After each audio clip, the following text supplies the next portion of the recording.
Hello, and welcome to today's webinar on colorants in medical devices. My name is Thor Rollins, and I'm the biocompatibility expert here at Nelson Laboratories. We have decided to give this webinar on colorants based on recent experience with the FDA and concerns around colorants in medical devices. Today's information is generated from recent FDA submissions and feedback from those submissions that we have received. And recently the FDA gave a webinar, actually it was in February of this year, on colorants in medical devices and some of their expectations. So I've pulled information from both these submissions and from this webinar that the FDA gave to try to give you the most up-to-date reaction from how colorants are perceived in the medical device industry. So with choosing a colorant, a lot of times companies, they go right to what we call Title 21. It's the Title 21 of the Code of Federal Regulations, Part 73, which is basically some approved colorants to be used in medical devices. And for some companies, this sounds like a great idea. They'll just choose a colorant from this list, and it's been approved for medical device applications, so they feel like the risk is therefore non-existent because it has been used before and then it's been approved by the FDA. And technically these color additives are exempt from batch certification. But be careful when you're choosing one of these colorants. If you read closely to Part 73, it has specific, quote, uses and restrictions, unquote, for specific applications. So basically these colorants are intended to be used for specific applications, and that's where Part 73 only applies. And if you look through that list, really you're only looking at sutures and contact lenses as those devices that have these colorants associated with them. So, and there are some other kind of uses and restrictions in there, but for the most part it's sutures and contact lenses. So what that means for you is that if you have a device that's in Part 73, you can use one of these colorants on that list and feel a lot more confident about the safety and the risk associated with that colorant based on history of use and how the FDA perceives that. But for the vast majority of other medical devices that are looking to use colorants, this Part 73 does not help you as much as you would think it would help you. You could still reference it if you're using one of those colorants. It still pertains to your risk assessment for applying that colorant in your medical device, but it does not eliminate you from the need to do some kind of assessment or testing even. So please be careful. Part 73, it has its uses, but it is not as fail-safe as it may seem for medical devices. So specifically when you start looking at certain applications like fluid path indirect contact devices or even prolonged contact devices, this really does not play a role in that kind of contact. Then we also have food-grade colorants and general recognized as safe or GRAS compounds. These, once again, have similar kind of results where these types of colorants or pigments can be used, and that information from the food-grade list or the GRAS list can be used in your risk assessment when you start looking at the risk to the patient. But that does not mean a get-out-of-jail-free card, that if you're using a food-grade colorant that you do not have to worry about biocompatibility or a GRAS colorant. These applications, once again, food grade is used for specific route of administration. And even with GRAS, you're looking at specific endpoints. Where medical device applications fall outside of that most of the time. If you are using a medical device that is going into the gastrointestinal route, then food grade may be more applicable to your device than, let's say, something that's going intravenously. So all of these information, the Part 73, the food grade, the GRAS, even USB Class 6, we've seen some colorants claim that. All these certifications are great when you're analyzing risk, but remember that it will not be an end-all. You do not get to stop there. And overall, And we don't really go into a risk assessment. There's other webinars and seminars that we have done on risk assessing a medical device. But when you're looking at colorants, you really need to associate this with any other risk assessment process that you have for a medical device safety. Adding a new material or changing a process, this is just one of those things that we also have to evaluate the risk of this colorant and what we have to do to subject that risk. Do remember that colorants do have some nasty endpoints if you look at the possible toxicity, and therefore that's the main reason why the FDA recently has had some heartburn over colorants. So this is the thought process that we have put together when you're choosing a colorant or when you're changing a colorant or really any time that you're looking to assess a colorant. First, you want to ask, must I? Must I add this colorant? Do I have to add a colorant to the device? Next, what's the patient contact? The next question is the risk of the device. What's the risk based on that contact to the patient? And then ultimately we can address the possible impact of that colorant. And I'm going to go through each one of these steps in more detail so that hopefully if you do need to add a colorant, you'll feel more confident on what you will have to do to assess the safety. So the first question, and this is the one that, maybe it's a duh question, but I find that there are many times when people are looking to add a colorant, it is actually not needed. It's more of, I'm going to say a marketing idea or something along those lines where it is possible going to sell more product. If it's purple, doctors say that they like purple more because it's more calming, or the doctor went to a certain university and that university's colors are red, and so the doctor would buy them if it was red because it was his alma mater. So these are things I've heard of why people are adding colorants to a device. So the first question from a tox assessment point of view is, must I add this colorant? Obviously, there are some applications where colorants are actually required when you're looking at matching tools to each other, or medical devices to certain sizes where colors are spelled out in certain standards, or to match the safety. That is a very appropriate use of a colorant. Also, there are certain markers and things like that help the safety of the device where the colorants become very useful. But a lot of times the colorant is put in just to make things look pretty. And I am not saying that we should make bland and ugly devices. What I'm saying is that if a color is needed, or if it's going to be contacting an area of the patient, the first question should be, do I have to add this colorant? What's the benefit? The risk to the patient now is more. Anytime you add an unnecessary compound to a device, you may have unseen risks associated to it. So the benefit to risk ratio is hard in a lot of these questions. As the benefit to the device, there are some, like I said, in certain circumstances that is actually a very good benefit, but in a lot of circumstances there is no real benefit and the risk goes up. So I always recommend the first step should be some pushback. There's a lot of people who make decisions that do not understand the impact of toxicological concern when adding certain colorants. And so first should always be a pushback. Not saying you can't add a colorant, but everyone should understand the risk involved.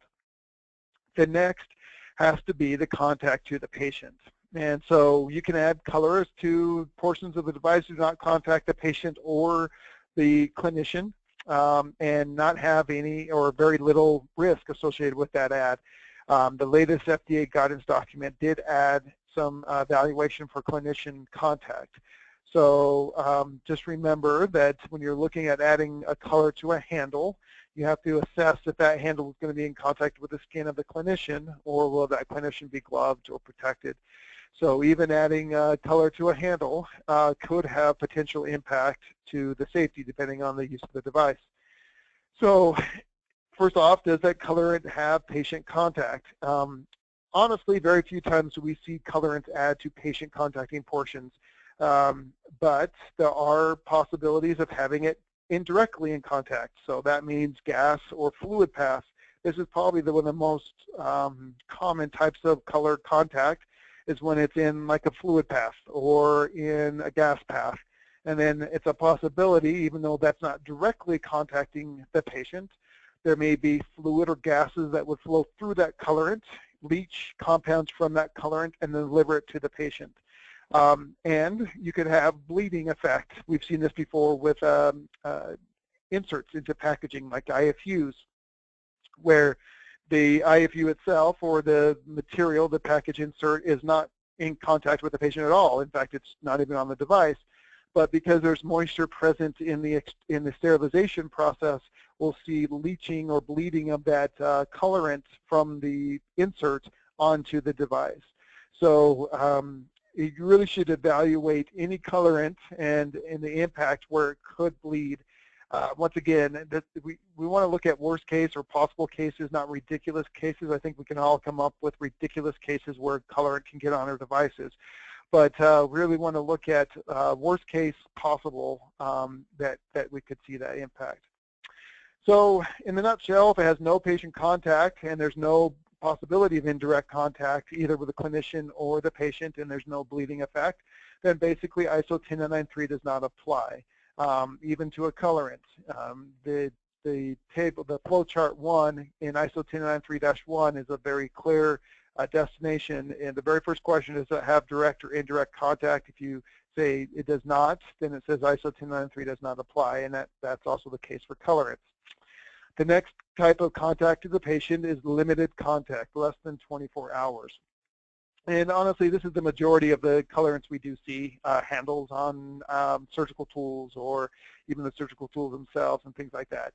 If your device has limited contact, less than 24 hours with the body, and that is not repeated contact, a good example of what I mean by repeated contact is like an IV bag, where the IV bag itself does not have more than maybe 3 or 4 hours of where the solution is going into the patient, but then that bag can be cycled, every for the lifetime or for the stance of the patient's stay in the hospital.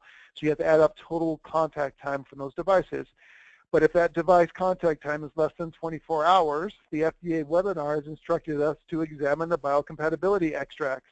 So those devices have to go through biocompatibility, specifically the big 3, cytotoxicity, sensitization, and irritation. We call them the big 3. The FDA calls them CSI, cytotox, sensitization, irritation. But whatever you call them, those are the 3 tests that these limited contact devices tend to do.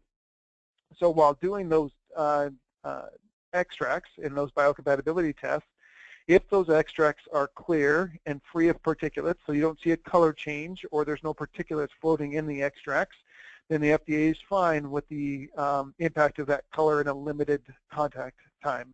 There are obviously exceptions based off of what the FDA perceives as risk associated with that color. If it's a color they're concerned about, or maybe even a substrate they're concerned about, there may be differences, but for the most part, most colors used in medical devices, they would be fine with limited contact. I do also want to point here, as far as medical device colorants go, there are colorants out there that are medical grade colorants. Be careful with medical grade. There is no certification to call something medical grade. So just because it's medical grade doesn't mean they've actually done any testing. It could be just a dedicated line or maybe just a cytotoxicity test. So even though medical grade colorants are, can be very good in a risk assessment scenario, it's important to understand what they did to call it medical grade, to not just take it for its words, but actually understand what they're using to make that claim. The next type of contact patient, or contact to patient, is indirect prolonged or indirect patient contact. That's 24 hours to 30 days. For this one, a lot of tubing sets we'll see fall into this category, or even gas path devices that will have colorants in the gas path, and certain other devices that have prolonged contact that have colorants in the patient contact. So because of the prolonged contact with the body, these have higher risks associated with them than the short-term contacting devices. We'll go into a little bit more detail on how to assess these later, but these types of devices do require some kind of chemical evaluation or compound evaluation. It doesn't necessarily mean you have to do chemistry. And like I said, later on in this webinar, we'll get into how to do that assessment or that test. But it does require some kind of evaluation of the makeup of the colorant, and then a tox evaluation on that leachability profile or the makeup of that colorant. The next contact type is permanent, and that's greater than 30 days. And then once again, we have to know how much of this is going in the device, how much are we putting in by weight. We have to show chemistry possibly to see how much may leach off into the fluid path or onto the patient or into the patient. And once again, do tox evaluations. So these are the two categories that require a lot more time and effort to justify the addition or change of a colorant. So when you're looking at these two categories, the risk evaluation goes into the fact, and that's really the chemistry and tox assessment we're talking about. These are the steps in a risk evaluation. So this will be performed on a short-term contacting device if you see particulates or a color change, and then for prolonged or permanent contacting devices. The first thing we have to do is gather as much coloring information as humanly possible. And for some reason, colorant houses are very stingy with the information that they supply. I think this is a very competitive marketplace, and they feel like their trade secrets will be taken. And they usually do not give those out to the engineering firms that are making these devices. We have been successful as a lab, however, to get our own non-disclosure with these companies and get this information without sharing it with the medical device manufacturers.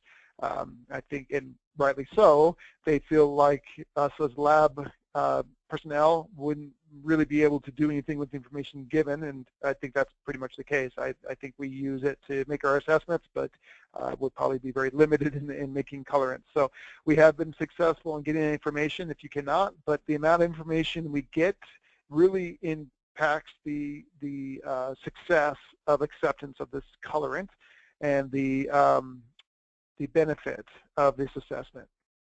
Once we get the colorant information, the next thing we got to figure out is the dose information, and this is where chemistry may come involved. So the dose information is just basically how much of the colorant is seeing in the body, how much of it's leaching through the material, and this is where substrates become very important. Something that's very soft and permeable will obviously leach more color than something that's very hard and then maybe even has a seal on it or coating or something like that. So all this dose information can go into the risk assessment. Remember, poison is all about dose. You know, everything is toxic at a certain dose, and everything is non-toxic at certain doses. So the color information by itself does not help. We have to know how much of it is being bioavailable, and that may lead to some testing. It may not. We'll talk about that in a minute, but it could lead to testing. So when you're looking at color information, a lot of people can get the MSDSs, and the MSDSs are very variable depending on the quality and amount of information about those colorants. And so the MSDS is a great starting point, but that is not usually the ending point. Usually we have to get more information.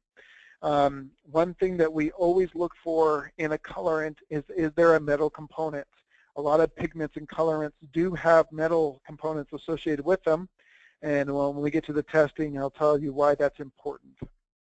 And then really the other part is history of use. Have you used this colorant before? Has it been in similar applications and amounts, similar substrates? You know, this information is helpful when you're looking at that risk assessment to try to evaluate the impact of the colorant. But remember, this is as much information as you can gather about the colorant, the more useful the risk assessment will be. The next is the dose information or testing. They can be the same or different. So the first step that we try to do is get the total amount of colorant applied to that device. In most cases, very small amounts of colorants are actually added. A little bit goes a long way when you're looking at these pigments.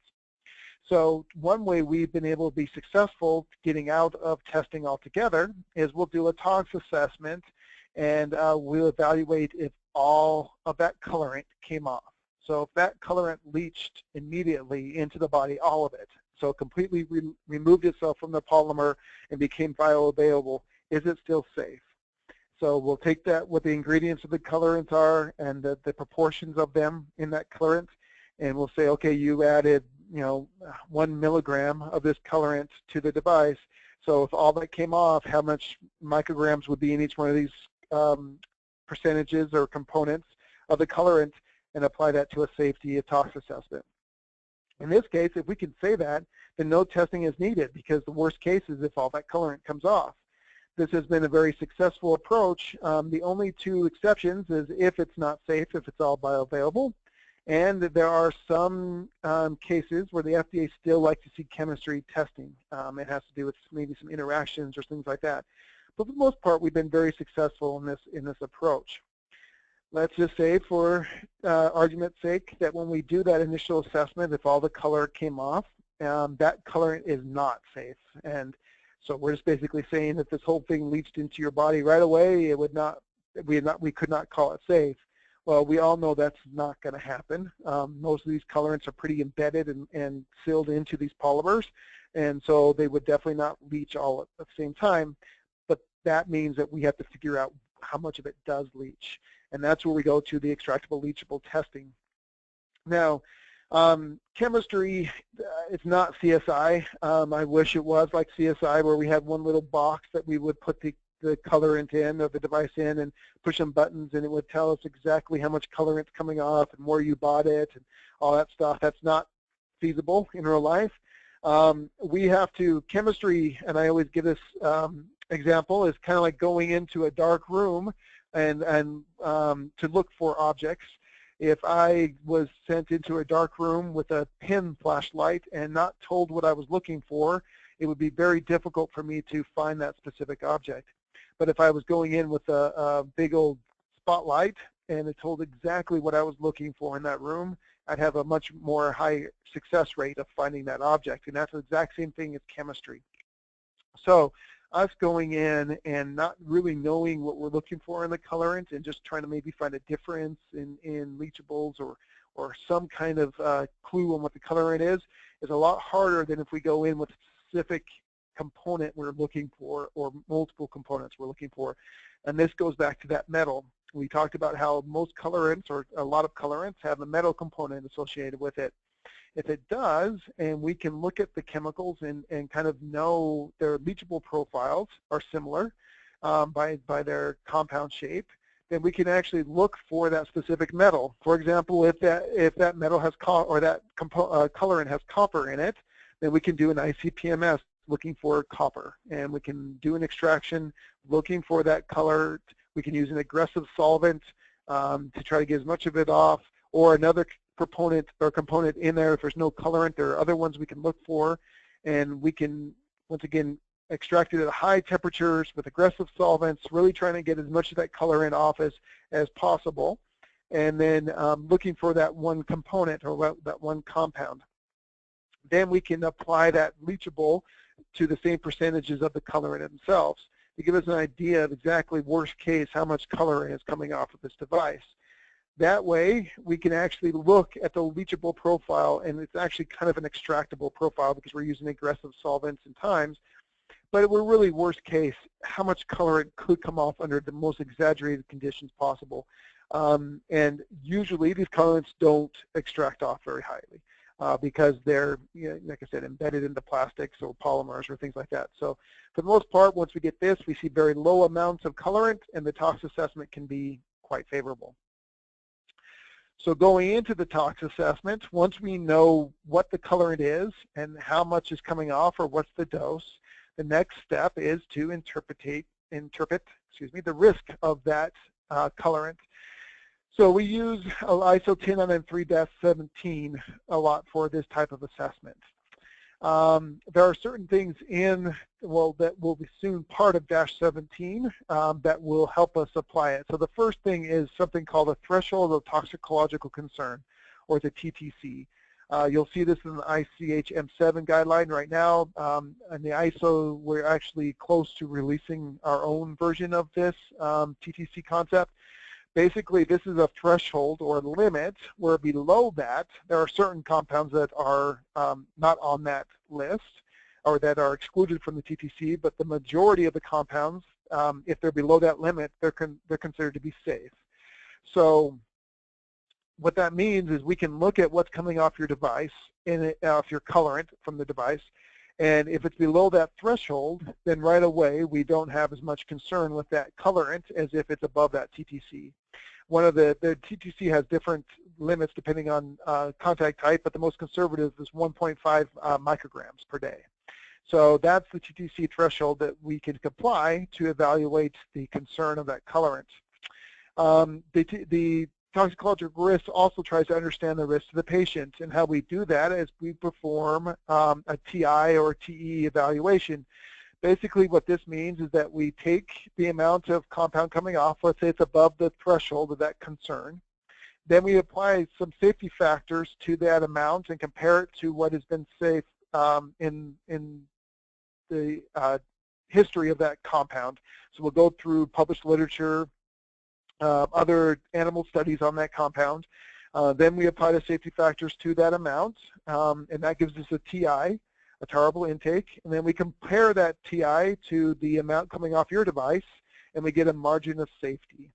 And that margin of safety evaluates the risk to the patient. If it's greater than 1, then we feel like there's no risk with that colorant. If it's greater than 1, then, or excuse me, less than 1, then we may have some risks associated to that colorant leaching off. So to kind of get a summary of the toxicological risk assessment is we determine the extractable and leachables results in milligrams per device, or we'd say if all of it came off, it would be, how much of it would be there. We research the data available. That's either a no observed adverse effect level or a lowest observed adverse effect level. We apply those safety margins that are in ISO 1093-17, and we calculate that margin of safety calculation. This is all done to evaluate the toxicological risk of this colorant. So basically what we're doing is we're saying, if this color all leaches, is it safe? If it's not, then we do chemistry to evaluate how much is actually leaching under worst case scenarios, and we determine if that's safe. If it's safe at those times, then we can submit to the FDA with this information to evaluate the risk of adding that colorant. If we can't, then we might have to go back and either change colorants or change substrates or amount that we're adding, things like that. So this is kind of the approach that you evaluate the risk of adding that colorant. So this has been the approach that we have seen from the webinars and recent feedback from the FDA on colorants, and the questions that you should ask yourself when looking at adding a colorant. If you have any questions on today's webinar, this is my email. Please feel free to reach out and ask those questions. We appreciate your time, and if anything else we can do to help, please let us know. Thank you.